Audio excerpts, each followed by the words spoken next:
और एक बार फिर से रुख करते हैं ओडिशा के बालासोर का, जहां की प्रधानमंत्री नरेंद्र मोदी जनसभा को संबोधित कर रहे हैं।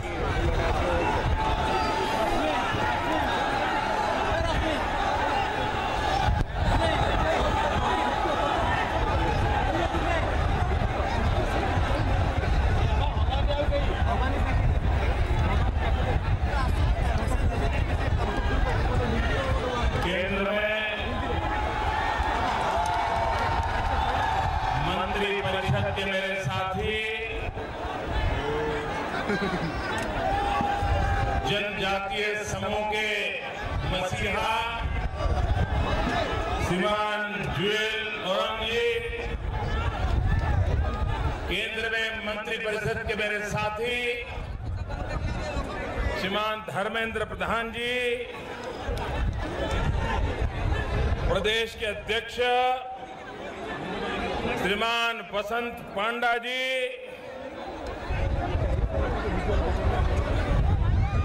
मंच पर विराजमान सभी वरिष्ठ महानुभाव और विशाल संख्या में पधारे हुए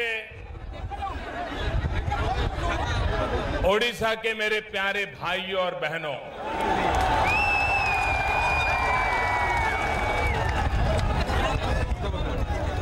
ओडिशार प्रिय भाई भावनी मान को मोर नमस्कार।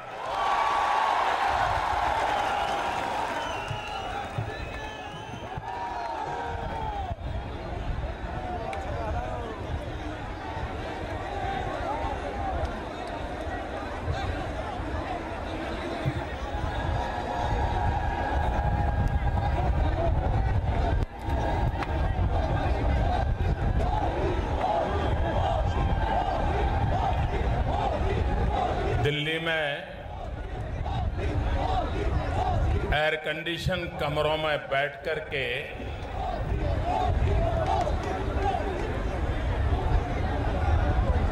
जो देश की 24 घंटे चिंता और चर्चा करते हैं, उन लोगों को शायद इस बात का अंदाज नहीं होगा, ऐसी चमचमाती धूप में ये बालासोर का नजारा,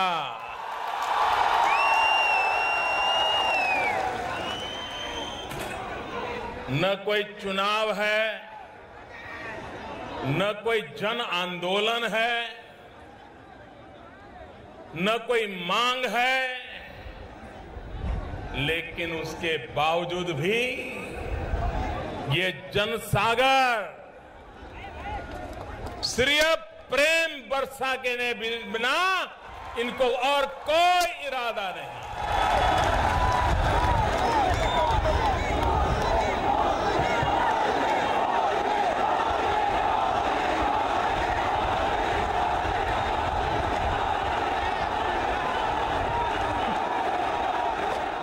जब घर में मां भी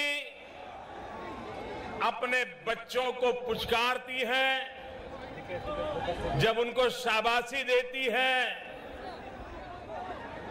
जरा उनका प्रोत्साहन करती है, तो छोटा बालक भी उत्साहित होकर के और अधिक ताकत से दौड़ता है। लेकिन जब ईश्वर का रूप जनता जनार्दन स्वयं उसके एक प्रधान सेवक को पुचकारने के लिए इतना कष्ट उठाती हो, तो फिर प्रधान सेवक को दौड़ने की ताकत भी बढ़ जाती है।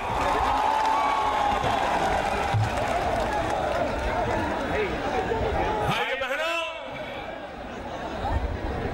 मैं भगवान जगन्नाथ की धरती पर आया। ये भगवान जगन्नाथ गरीबों का देवता है।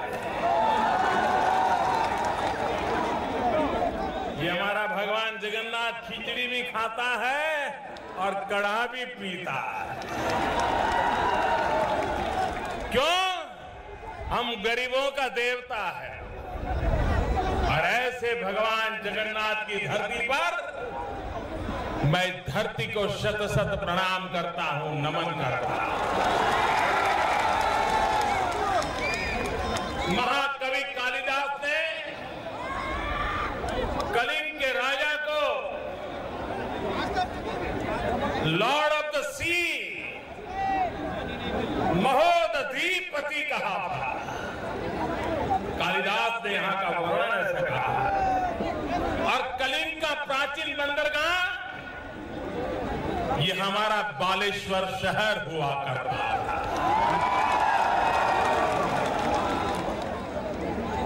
जिसकी गोद में इतिहास भी पला है, संस्कृति भी पली है और उज्जवल भविष्य भी पला है, ऐसी इस धरती को मैं नमन करने आया। भाइयों बहनों, मैं भविष्य का इसलिए कह रहा हूं कि हमारा बालेश्वर एक प्रकार से मिसाइल सिटी भी है।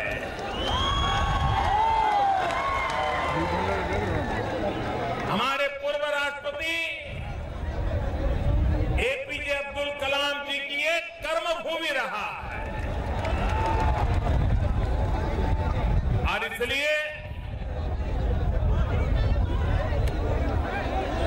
इस शहर का आधुनिक विश्व में भी स्थान है और आधुनिक भारत के सपने इसकी गोद के अंदर पल रहे हैं। भाइयों बहनों, ये जगन्नाथ की धरती है और मेरा जन्म सोमनाथ की धरती पर हुआ, गुजरात में। महात्मा गांधी ने देश की आजादी का आंदोलन जब चलाया, हमारे देश में अंग्रेजों ने प्रवेश किया था गुजरात की धरती सूरत से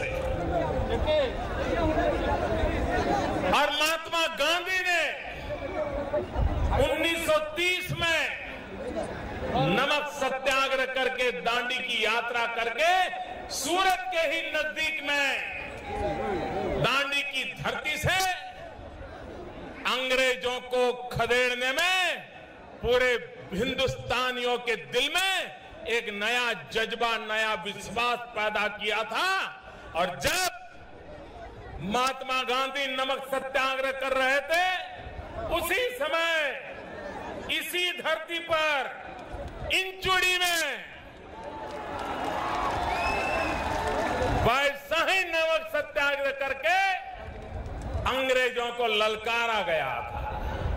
और इसलिए आजादी के आंदोलन में इस धरती का वही एक महत्व रहा है जो हमें सदा सर्वदा प्रेरणा देता रहा है।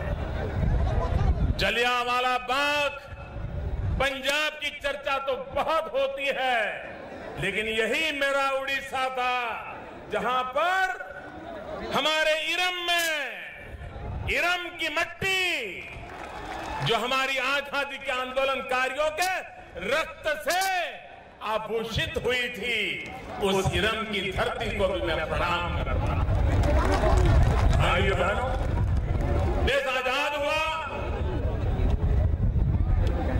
देशी रियासतों को भारत की एकता के लिए जोड़ना था और सरदार वल्लभ भाई पटेल जब विलय की प्रक्रिया को आगे बढ़ा रहे थे, तब इसी की धरती का नीलगिरी ये पहला रियासत था जिसने भारत की एकता का बीड़ा उठाया था, झंडा उठाया।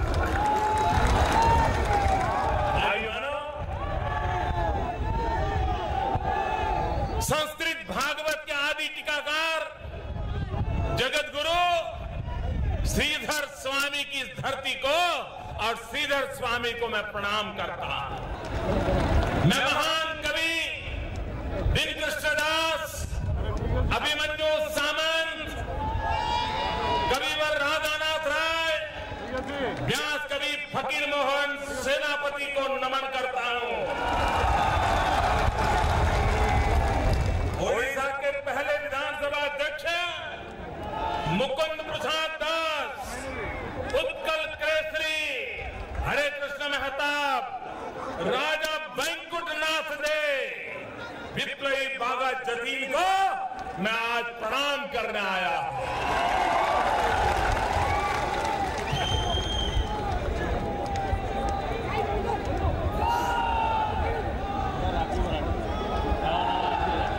महाराजा श्री रामचंद्र बहदेव, पंडित रघुनाथ मुर्मू, विप्लवी धरणीधर भूया, वंदे उत्कल जननी गीत के रथ की रचयिता कांत कवि लक्ष्मीकांत महापात्र, अनगिनत मां भारती के गौरव को बढ़ाने वाले उत्कल के संतान अनगिनत, मैं उन सबको आज कोटि कोटि प्रणाम कर रहा हूं। भाई बहनों, मैं यहां पहले भी आया हूं, उड़ीसा में भी बहुत बार आया हूं,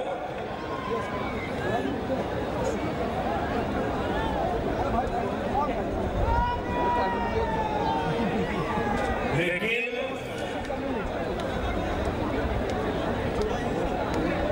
ऐसा नजारा पहले कभी देखने को नहीं।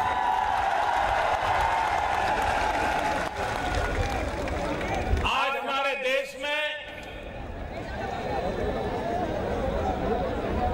कोई भी व्यक्ति कितना ही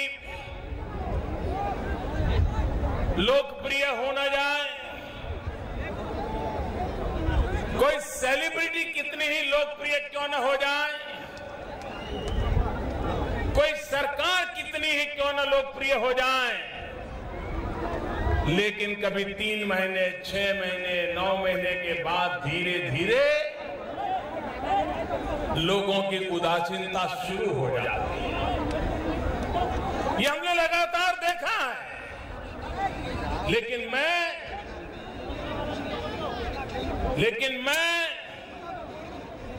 पहली बार देख रहा हूं कि 2 साल के बाद भी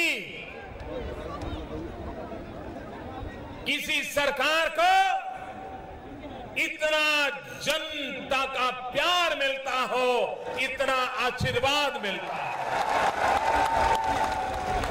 इससे हमारी काम करने की ताकत बढ़ती है, काम करने का विश्वास बढ़ता है,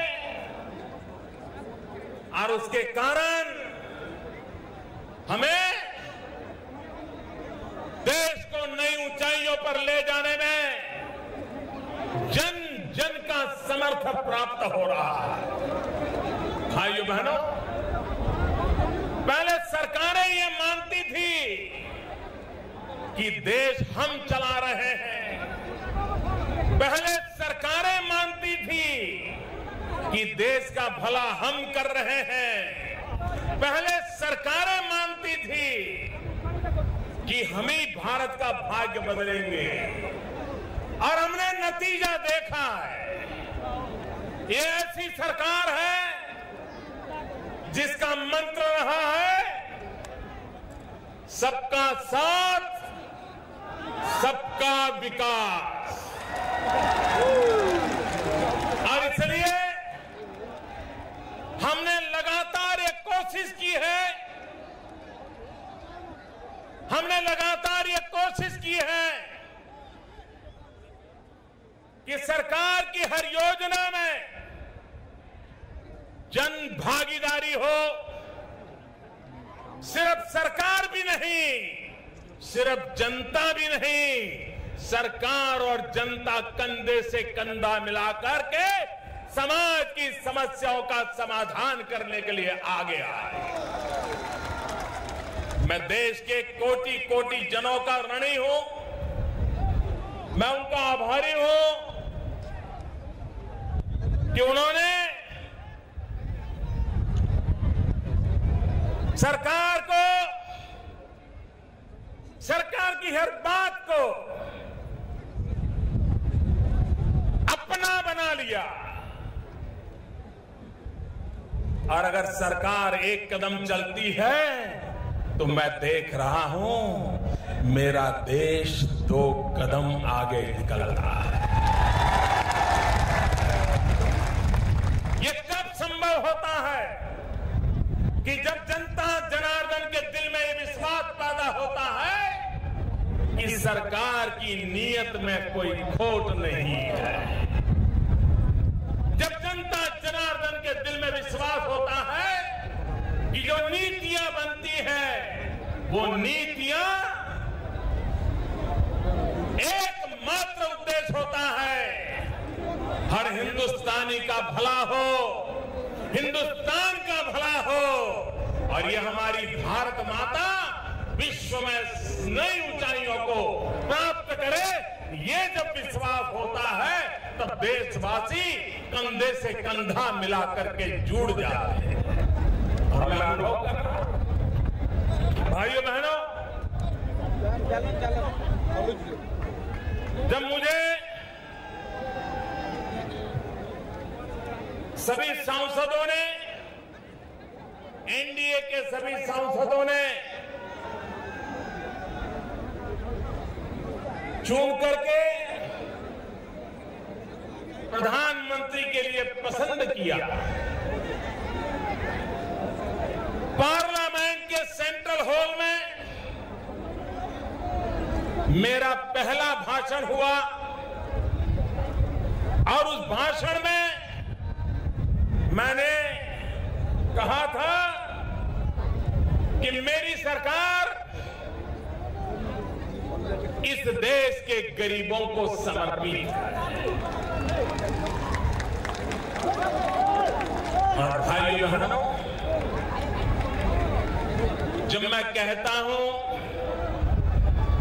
कि मेरी सरकार देश के गरीबों को समर्पित है तो मेरा सीधा सीधा मकसद है कि हिंदुस्तान का कोई प्रदेश, कोई इलाका विकास में पीछे नहीं छूटना चाहिए। देश के हर भूभाग में संतुलित विकास होना चाहिए, हर किसी को विकास का अवसर मिलना चाहिए, हर किसी को विकास का लाभ मिलना चाहिए। उसी प्रकार से ये मेरा मत है कि आखिर सरकार किसके लिए होती है, सरकार की जरूरत किसको पड़ती है।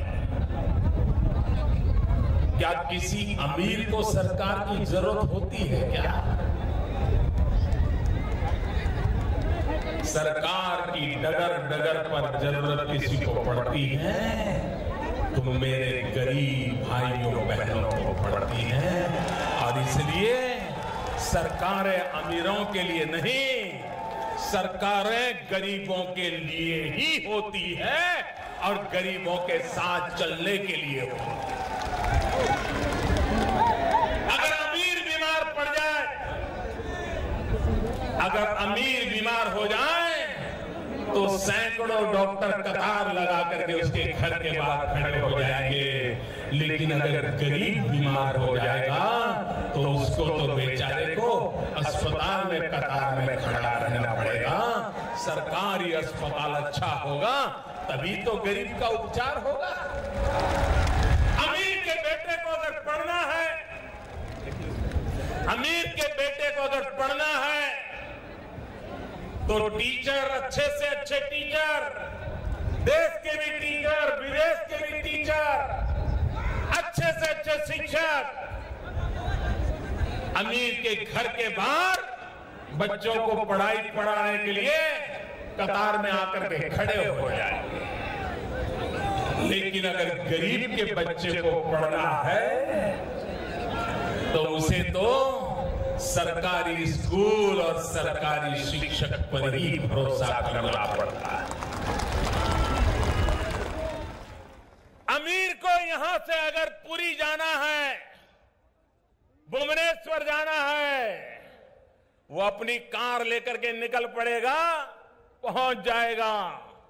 लेकिन अगर गरीब को पुरी जाना है, भुवनेश्वर जाना है, तो उसको बेचारे को तो बस का ही इंतजार करना पड़ेगा।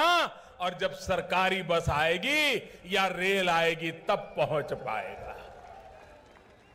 और इसलिए मेरे भाइयों बहनों, यह बहुत आवश्यक है कि सरकार की हर योजना के केंद्र बिंदु में हमारा गरीब होना चाहिए, गरीब का भला होना चाहिए। भाइयों बहनों, हम 40-40 साल से, 50-50 साल से गरीबी हटाओ के नारे सुनते आए हैं।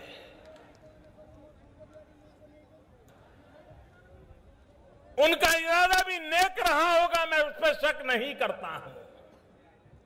लेकिन ये सच्चाई है कि जिस रास्ते से वो गरीबी हटाने के लिए चल पड़े थे, वो रास्ता गलत निकला। गरीबी हटी नहीं, गरीबी बढ़ती गई, बेरोजगारी बढ़ती गई, बीमारी बढ़ती गई, दुर्दशा का नाम और निशान मिटाने का इरादा खुद ही दुर्दशा में गर्क हो गया। ये हमने अनुभव किया है। और इसलिए मेरे प्यारे भाइयों बहनों, जब तक वैज्ञानिक तरीके से एक एक चीज को लेकर के नहीं चलेंगे, हमने भौगोलिक दृष्टि से तय किया कि जैसे हिंदुस्तान के पश्चिमी छोर में आर्थिक विकास नजर आ रहा है, बदलाव नजर आ रहा है, उद्योग नजर आ रहे हैं, अच्छे रास्ते नजर आ रहे हैं, काम करती हुई सरकारें नजर आ रही हैं, जीवन स्तर में बदलाव नजर आता है। चाहे महाराष्ट्र हो, गुजरात हो, राजस्थान हो, हरियाणा हो, मध्य प्रदेश हो, छत्तीसगढ़ हो, गोवा हो। लेकिन क्या कारण है कि मेरे देश का पूर्वी उत्तर प्रदेश हो, बिहार हो, पश्चिम बंगाल हो, आसाम हो, उड़ीसा हो, ये इसमें विकास क्यों नजर नहीं आ रहा है? गरीबी यहां क्यों बढ़ती जा रही है? क्यों यहां के लोगों को रोजगार के लिए अपने बूढ़े मां बाप को छोड़ करके पश्चिम के किसी राज्य में जाकर के जिंदगी गुजारने के लिए मजबूर होना पड़ता है? और आप वो राज्य हैं जिसके पास भरपूर प्राकृतिक संपदा है, इतना बढ़िया समंदर है आपके पास, कोयले की खदानें हैं, आयरन ओर है, क्या कुछ नहीं है? ईश्वर ने आपको देने में कोई कमी नहीं रखी है, कोई कमी नहीं रखी है। भगवान जगन्नाथ की अपार कृपा इस धरती पर रही है, लेकिन उसके बावजूद भी क्या कारण है कि गरीबी हमारा पीछा नहीं छोड़ती है? और इसलिए भाइयों बहनों, हमारा मकसद है हिंदुस्तान का पूर्वी छोर, चाहे उड़ीसा हो, पूर्वी उत्तर प्रदेश हो, बिहार हो, बंगाल हो, आसाम हो, नॉर्थ ईस्ट हो, वहां पर सबसे ज्यादा विकास की आवश्यकता है। और इसलिए हमारी सारी योजनाओं में, चाहे रेल का काम करना हो, चाहे रोड का काम करना हो, चाहे बंदरों का विकास करना हो, चाहे स्कूल खोलने हो, चाहे यूनिवर्सिटीज खोलनी हो, हर बात में हमारी सरकार ने उड़ीसा समेत पूर्व के प्रदेशों को प्राथमिकता दी है, क्योंकि इन राज्यों से अगर गरीबी हटाने का मूड बन गया तो यहां के गरीबों को गरीबी से लड़ने की एक नई ताकत मिल जाए। दूसरा भाई टुकड़े फेंकने से चुनाव तो जीते जाते हैं, वादे कर करके जनता जनार्दन को भ्रमित भी की जा सकती है, लेकिन अगर सस्टेन वे में लंबे अरसे तक विकास नहीं होता है, हर चरण पे गरीब का हाथ पकड़ के चलने की योजना नहीं बनती है, तो हम जो चाहते हैं वो परिणाम नहीं मिलता है। अगर आप गौर से देखेंगे कि भारत सरकार किस प्रकार से गरीबी के खिलाफ लड़ाई लड़ने के लिए एक के बाद एक योजनाओं की ऐसी रचना करके चल रही है ताकि समय बीतता जाए और नागरिक गरीबी से मुक्ति पाता जाए। हम ऐसी योजनाएं बनाते हैं जो सामान्य मानवी के जीवन से जुड़ी हुई होती है, और योजनाएं वो होती है जिसमें जान होती है दोस्तों। और इसलिए योजना जीवन से भी जुड़ी होनी चाहिए, योजना में स्वयं में भी जान होनी चाहिए, तब जाकर के गरीबी के खिलाफ लड़ाई लड़ने की एक नई ताकत पैदा होगी। गरीबों के लिए गर्भाधान से लेकर के गर्भावस्था से लेकर के मृत्यु तक दिल्ली में बैठी हुई सरकार, ये आपका प्रधान सेवक हर पल आपके सुख दुख का साथी है।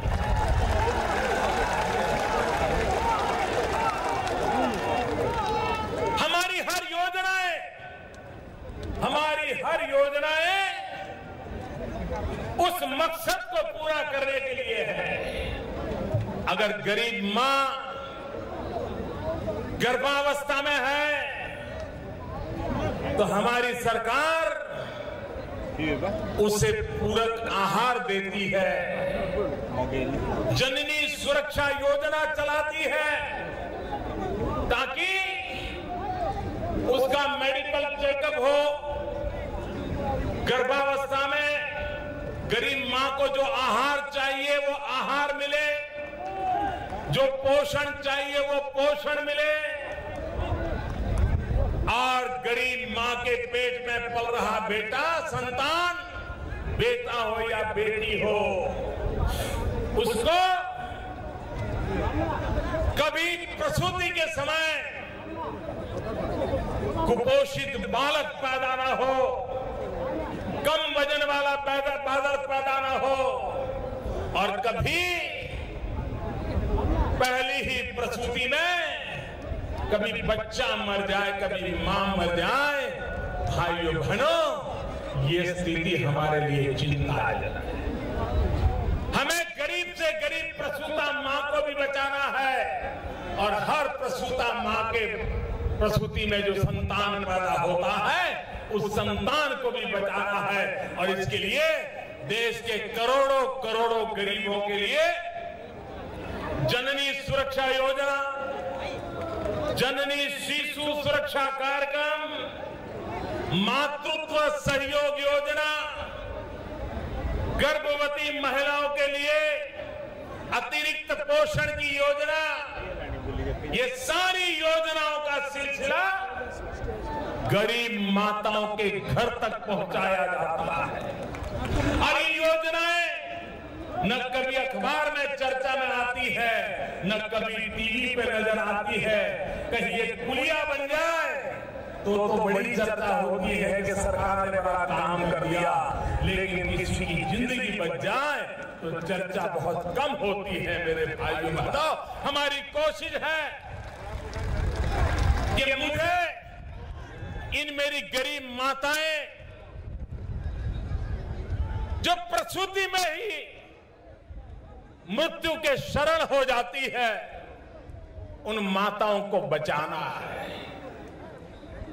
मुझे उन बच्चों को बचाना है जो मरने के बाद, जन्मने के बाद दुनिया देख नहीं पाते, 15-20 मिनट सांस भी नहीं ले पाते हैं। और इसलिए हमारी अनेक योजनाएं गर्भस्थ अवस्था से लेकर के बालक के जन्म तक कोटि-कोटि रुपये खर्च करके देश में चलाई जाती है। हमारा एक विशेष प्रयास रहता है, बेटी बचाओ।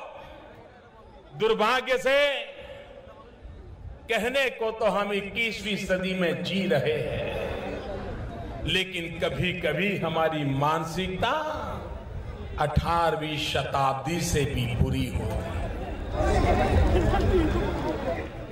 आज भी कुछ लोग बेटे और बेटी में अंतर करते हैं। बेटा का जन्म हो तो उत्सव मनाते हैं, और बेटी जन्म न ले उसके लिए प्रयास करते हैं। मां के गर्भ में ही बेटियों को मौत के घाट उतार दिया जाता है। भाइयों बहनों, इस कलंक को मिटाने के लिए बेटी बचाओ बेटी पढ़ाओ पूरे देश में मैंने अभियान चला करके रखा है। और हर परिवार को, हर मां को, हर परिवार की बुजुर्ग माताओं से मैं आग्रह करता हूं कि अब हमारे परिवार में हम बेटियों को मरने नहीं देंगे, बेटियों को बचाएंगे, और बेटियां ही हैं जो हमारा नाम रोशन करती हैं। भाइयों बहनों, वो सोच खत्म हो चुकी है। आज देखिए 10वीं के 12वीं के एग्जाम देखिए, सारी बच्चियां परिवार का नाम रोशन करती हैं, स्कूल कॉलेज का नाम रोशन करती हैं। आज बेटियां हमारे लिए आन बान शान बनी हुई है। देश का गौरव बढ़ाने में हमारी बेटियों का बड़ा योगदान होने जा रहा है। और इसलिए मेरे प्यारे भाइयों बहनों, सरकार अभियान चला रही है बेटी बचाओ बेटी पढ़ाओ का। भाइयों बहनों, एक बार बच्चे का जन्म हो गया, सरकार ये भी चिंता करती है कि अगर जन्म हुआ है तो उसका जीवन भी सुरक्षित रहना चाहिए। अगर जन्म सुरक्षित रहा, जीवन भी सुरक्षित होना चाहिए। और इसलिए मेरे प्यारे भाइयों बहनों, हमने एक इंद्रधनुष योजना निकाली है। कई वर्षों से टीकाकरण के कई कार्यक्रम चले हैं, जिसके कारण बच्चों को पोलियो से बचाया जा सके और बीमारियों से बचाया जा सके। लेकिन मेरे भाइयों बहनों, अनुभव ये आया कि सरकारों के पास योजना थी, लेकिन जो बच्चे छूट जाते थे वो छूट ही जाते थे। लाखों बच्चे ऐसे थे जो टीकाकरण का इतना काम होने के बाद भी वे उससे वंचित रह गए। हमने इंद्रधनुष योजना बनाई है। ऐसे जो बालक रह गए हैं उनको खोज खोज करके निकालना और उनका भी ये सारा टीकाकरण करके उनको भी इस योजना का लाभ मिला। भाइयों बहनों, पूरे देश में अभियान चला इंद्रधनुष के कारण, और मैं ग्रास रूट लेवल पर चाहे आशा वर्कर हो, चाहे हेल्थ वर्कर हो, चाहे परिवार के मां बाप हो, उन्होंने जो सहयोग दिया है उसके कारण पिछले कुछ ही महीनों में ऐसे जो छूट गए थे, ऐसे लाखों लाखों बालकों का टीकाकरण खोज कर करने में हम सफल हुए हैं। भाइयों बहनों, हमारे लिए समन्वित बाल विकास ये भी उतना ही महत्वपूर्ण है। आईसीडीएस सरकारी खजाने से दिल्ली से पैसा निकलता है, गांव-गांव आंगनवाड़ी चलती है, गांव की पढ़ी लिखी कोई महिला है वो आंगनवाड़ी चलाती है, सरकार अरबों खरबों रुपया खर्च करती है, इनफॉर्मल एजुकेशन का माहौल बनता है, बालक गीत गाना सीखता है, एक्शन करना सीखता है, चीजों को पहचानने लगता है, फूलों को पहचानने लगता है, अनाज को पहचानने लगता है, दोस्तों को पहचानने लगता है, अपने माँ बाप के बाहर मोहल्ले के लोगों को पहचानने लगता है। धीरे धीरे उसका विकास शुरू होता है। गरीब बालकों के लिए आंगनबाड़ी बच्चों के सही विकास के लिए उत्तम से उत्तम जगह है। 5 साल की उम्र तक, 6 साल की उम्र तक इन बच्चे आंगनबाड़ी में जाए, उसकी चिंता सरकार करती है। सरकार ने जब बच्चा स्कूल चला जाए गरीब का, तो माँ बाप कभी कभी उसको स्कूल भेजते नहीं है, कहते चलो थोड़ा काम करो, 2 रुपया तुम भी कमा लोगे, और इसलिए कभी कभार बच्चे को स्कूल नहीं भेजते। मध्याह्न भोजन योजना के द्वारा बच्चे स्कूल में आए, उनको आवश्यक पोषक आहार मिल जाए, इसकी चिंता सरकार करती है। अरबों खरबों रुपया उसके लिए खर्च किया जाता है ताकि गरीब के बेटे को स्कूल में अभ्यास करने का भी अवसर मिले और स्कूल आए तो खाने का भी अवसर मिले। स्कूल में हमारी बेटियां आती थी, सरकारी स्कूलों में गरीब की बेटियां पढ़ती है, लेकिन सरकारी स्कूल में टॉयलेट नहीं था और इसलिए बच्चियां तीसरी चौथी कक्षा में आते आते ही पूरा दिन स्कूल में रहना पसंद नहीं करती थी, क्योंकि टॉयलेट नहीं होता था, शौचालय नहीं होता था और बच्चियां स्कूल छोड़ देती थी। भाइयों बहनों, मैंने आकर के देखा कि मुझे मेरी बेटियों को स्कूल छोड़ने से बचाना है तो मुझे उनकी चिंता करनी चाहिए, और 1 साल के भीतर भीतर ऐसी स्कूलें जहां बच्चियों के लिए अलग शौचालय नहीं था, 4.5 लाख शौचालय बना करके बच्चियों की शिक्षा को सुरक्षित करने का प्रयास है। ये सरकार गरीबों के लिए है और इसलिए गरीबों की चिंता करने के लिए एक के बाद एक कदम उठाते हैं। हम चाहते थे कि हमारी बच्चियां स्कूल में अच्छी तरह पढ़ाई करें, मां बाप को कभी बोझ न लगे।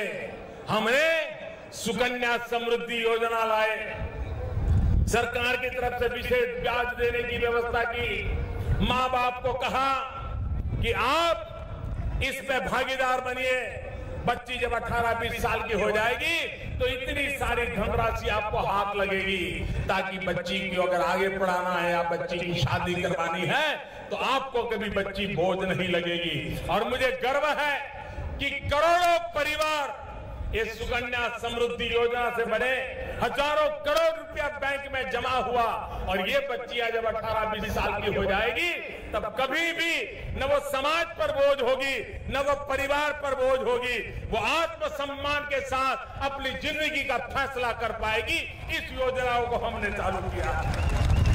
भाइयों बहनों, हमारे देश का बालक स्वस्थ होना चाहिए और इसलिए सरकार के द्वारा बालकों के आरोग्य परीक्षण, स्कूल के अंदर गरीब का बच्चा आता है, कभी कभी बेचारा पढ़ता नहीं, माँ बाप कहता है ये तो भटकता है, कुछ पढ़ता नहीं है। बच्चा कहता है सर दर्द हो रहा है तो माँ बाप को लगता है झूठ बोलता है, लेकिन न माँ बाप को पता है, न बच्चे को पता है, न टीचर को पता है कि उसकी आंख में बीमारी है, आंख उसकी दुर्बल है, इसलिए उसको पढ़ने में सीना सर पे दर्द होता है। लेकिन हम जब मेडिकल चेकअप करने जाते हैं, लाखों बच्चे मिलते हैं जिनकी आंखों को चश्मों की जरूरत होती है, ऐनक की जरूरत होती है, स्पेक्स की जरूरत होती है। एक बार अगर आंख को चश्मा मिल गया तो उसका सर दर्द चला जाता है, पढ़ने में रुचि लेता है। कभी कभी ऐसी बीमारियां से बच्चे पैदा हुए होते हैं कि माँ बाप को पता नहीं होता है, और अगर दुर्भाग्य से बच्चे का मृत्यु हो गई तो माँ बाप को लगता है ईश्वर की इच्छा। हम ये स्थिति बदलना चाहते हैं और इसलिए स्कूलों में बालकों का आरोग्य परीक्षण करके हमारे बालकों की तबीयत अच्छी हो, उनका स्वास्थ्य अच्छा हो, इसके लिए एक बड़ा अभियान चला रहे हैं। भाइयों बहनों, जैसे हिंदुस्तान का भाग्य बदलने के लिए हमारा गरीब से गरीब का बालक स्वस्थ होना चाहिए, वैसे ही हमारे देश के गरीब से गरीब का बालक शिक्षित भी होना चाहिए। चाहे बेटा हो या बेटी हो, हमने सर्व शिक्षा अभियान के द्वारा हिंदुस्तान के हर बच्चों को शिक्षित बनाने के लिए एक अभियान चलाया है। सिर्फ सरकारी योजना के अंदर फाइलों में योजना रह जाए, रुपये निकलते चले जाएं, ये मेरी सरकार की काम करने का तरीका नहीं है। हम उसके पीछे लगे रहते हैं और सर्व शिक्षा अभियान का लाभ हमारे बच्चे लें, इसके लिए चिंता करते हैं। जब बच्चे पढ़ाई करके आगे निकलते हैं तो उनके लिए छात्रवृत्ति मिल जाए, तो जो होनहार बच्चे हैं वो कोई अच्छी जगह पर पढ़ने के लिए जाते हैं। आज सरकार के द्वारा ऐसी होनहार बच्चों के लिए सैकड़ों प्रकार की शिष्यवृत्ति की योजनाएं चल रही है, जिसके कारण गरीब के बच्चे को एक नया विश्वास पैदा होता है। वो कभी कभी माँ बाप को भी मदद में आ जाता है, और चाहे बेटा हो या बेटी, उच्च शिक्षा पाने जाए तो अनेक प्रकार की शिष्यवृत्तियां दी जाती है। और अगर किसी परिवार में दिव्यांग संतान है, जन्म से ही या जन्म के बाद कभी अकस्मात के कारण, बीमारी के कारण अगर उसने शरीर का कोई अंग खो दिया है, तो ऐसे दिव्यांग बच्चों के लिए अनेक विध योजनाओं के द्वारा उनको एक नई ताकत देने का प्रयास सरकार के द्वारा चल रहा है।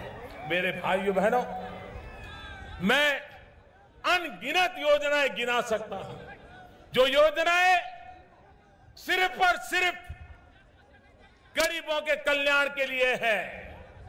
और हम अब गरीब को वो ताकत देना चाहते हैं ताकि गरीब भी मेरे साथ मिलकर के गरीबी को परास्त करने की लड़ाई का नेतृत्व करे। हमें गरीबी को परास्त करना है, हमें गरीबी को पराजित करना है, हमने गरीबी से मुक्ति पानी है। लेकिन इसके लिए हर गरीब को भी तय करना होगा। सरकार के साथ मिलकर के गरीबी को पराजित करने की लड़ाई जीतने के लिए हमने भी अपनी ताकत लगानी होगी।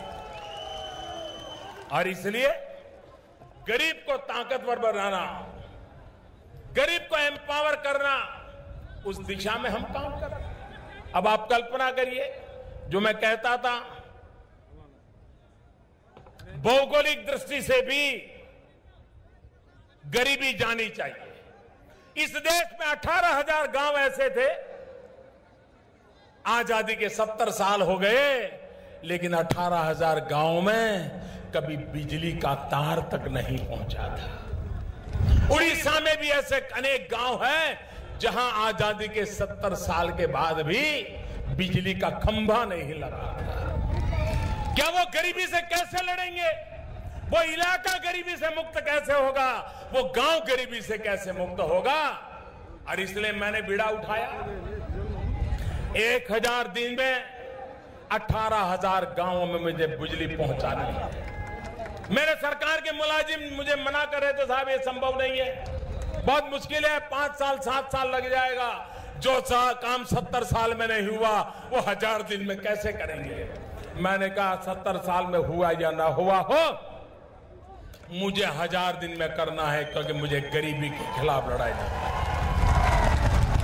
भाई बहनों, अभी तो उस काम को 300 दिन हुए हैं, सिर्फ 300 दिन, लेकिन 300 दिन में 7,000 से अधिक गांवों में बिजली पहुंचा दी और बाकी गांव है वहां भी पहुंचाने में लगा हूं, और उसमें उड़ीसा के भी गांव है। और जिस गांव में बिजली जाती है तो गांव एम्पावर होता है, सिर्फ पावर नहीं एम्पावर भी बनाता है। और इसलिए भाइयों बहनों, शिक्षा में बदलाव आता है, जीवन में बदलाव आता है, छोटा मोटा कारोबार शुरू हो जाता है।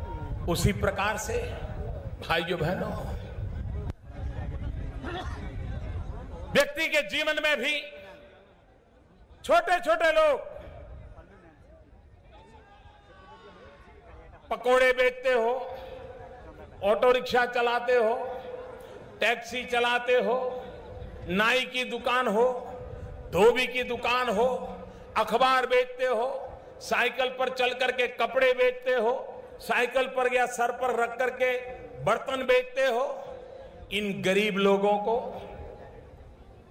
पैसों की जरूरत पड़ती है, वे साहूकार के पास जाते हैं और साहूकार पहले तो ब्याज काट लेता है, सीना काट ले इतना ब्याज काट लेता है, और गरीब बेचारा एक बार साहूकार के यहां से पैसे लाए तो कभी ब्याज में से मुक्त नहीं होता है, उसी चक्कर में फंस जाता है।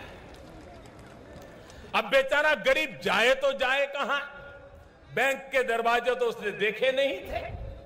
हमने प्रधानमंत्री जन धन योजना के तहत बैंक के खाते खोल दिए, और अब दूसरा काम उठाया, प्रधानमंत्री मुद्रा योजना के तहत ऐसे गरीब लोगों को 50,000 रुपए से 10 लाख रुपया तक बैंकों से पैसा मिलने का काम किया। अब गरीब बैंक में जाएगा तो वो कहेगा गारंटी लाओ, घर है क्या, जमीन है क्या, जवेरात है क्या? तो गरीब बेचारा क्या कहेगा? अरे भाई घर होता तो गरीब होता क्या? जमीन होती तो गरीब होता क्या? घर के अंदर सोना चांदी होती तो क्या गरीब होता क्या?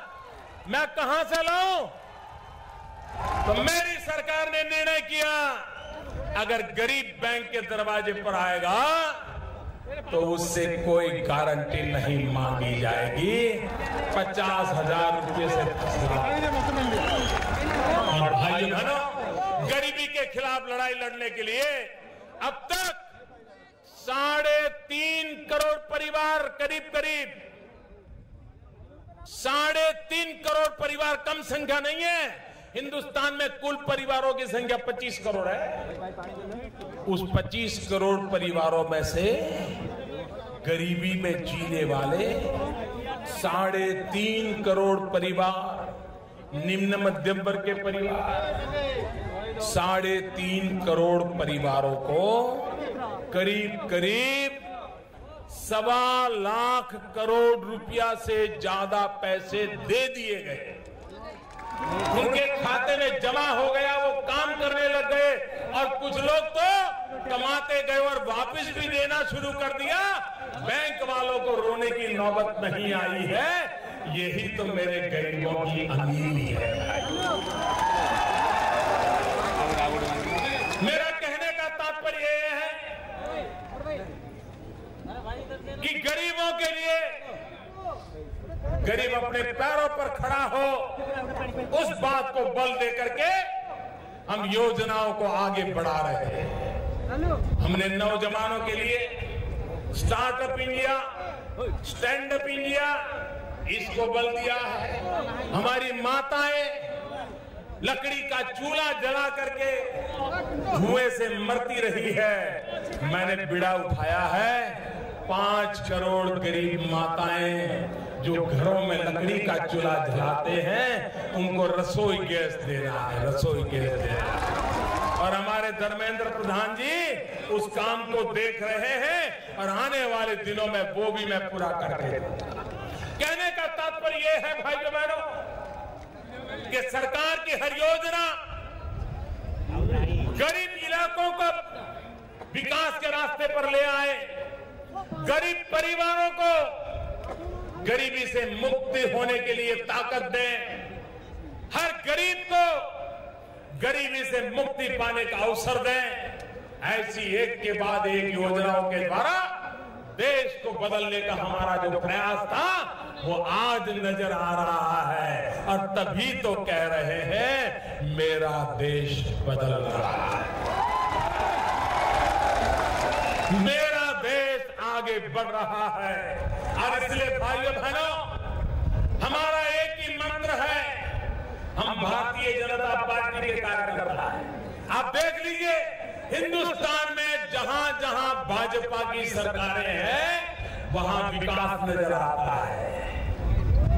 सब कोई भी राज्य देख लीजिए, जहां हम लोगों को सेवा करने का मौका मिला है वहां विकास नजर आता है। और जहां भी हमारे चरण नहीं पड़े हैं, उस ओडिशा का हाल क्या है मुझे कहने की जरूरत है। और इसलिए भाइयों बहनों, अगर विकास करना है तो जिस पार्टी का मकसद विकास है उस पार्टी का नाम है भारतीय जनता पार्टी। भाजपा का दूसरा नाम है विकास है। अगर विकास कोई कहे तो आपको भाजपा दिखेगा, कोई भाजपा बोले तो आपको विकास दिखेगा। ऐसी भाजपा की पहचान बन गई। और इसलिए मेरे भाइयों बहनों, अगर हमें गरीबी से मुक्ति पानी है तो विकास चाहिए, हमें बीमारी से मुक्ति चाहिए तो विकास जरूरी है, हमें बेरोजगारी से मुक्त होना है तो विकास चाहिए, हमारे जीवन में बदलाव चाहिए तो विकास होना चाहिए। विकास ही सारी समस्याओं का समाधान है। और इसलिए मेरे भाइयों बहनों, आज इस सरकार के 2 वर्ष के उपलक्ष्य में उड़ीसा भारतीय जनता पार्टी के लोगों ने ये इतना बड़ा लोक शिक्षा का अभियान चलाया है। और मुझे खुशी है कि उड़ीसा के मेरे लाखों परिवारजनों को आकर के देश का प्रधान सेवक अपने काम का हिसाब दे रहा है। यहां भी कभी सरकार आपको हिसाब देने आई है क्या? कभी हिसाब देते रहे क्या? 70 साल में पहले कोई सरकार हिसाब देने आती थी क्या? अगर चुनाव आता था तो नए खिलौने दिखा करके चले जाते थे। हम एक ऐसा कल्चर लाना चाहते हैं कि जहां सरकार जवाबदेह हो, नेता अकाउंटेबल हो, और सरकार को पल पल का हिसाब देना चाहिए, पाई पाई का हिसाब देना चाहिए। ये प्रधान सेवक आपको हिसाब दे देना है, और दिल्ली में बैठ करके नहीं, आपके बीच में आपके आकर के हिसाब दे रहा है।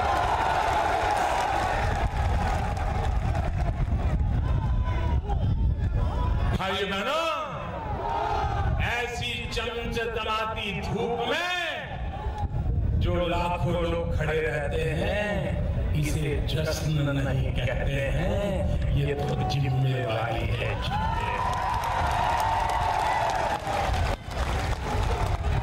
भाई बहनों, मैं हिसाब देने के लिए आया हूं, आपके आशीर्वाद देने आया हूं, ताकि और उत्साह के साथ और उमंग के साथ आने वाले 3 साल में आपके सपनों को पूरा करने के लिए अपने आप को खपा सकूं, मेरी सरकार को लगा सकूं, देश को बढ़ा सकूं। और इसलिए मेरे प्यारे भाइयों बहनों, आपने जो आशीर्वाद दिए हैं, जो आपने प्यार दिया है, आपका प्यार जगन्नाथ के आशीर्वाद, इस देश को और क्या चाहिए। मेरे लिए आप सबका हृदय से बहुत बहुत आभार व्यक्त करता हूं। मेरे साथ दोनों मुट्ठी बंद करके पूरी ताकत से बोलना है। बोलेंगे पूरी ताकत से। भुवनेश्वर तक आवाज पहुंचेगी, पक्का पहुंचेगी। सोई हुई सरकारें जगेगी, पक्का जगेगी। देश आगे बढ़ रहा है तो उड़ीसा को भी बढ़ाना है कि नहीं बढ़ाना है? देश बदल रहा है तो उड़ीसा को भी बदलना है कि नहीं बदलना?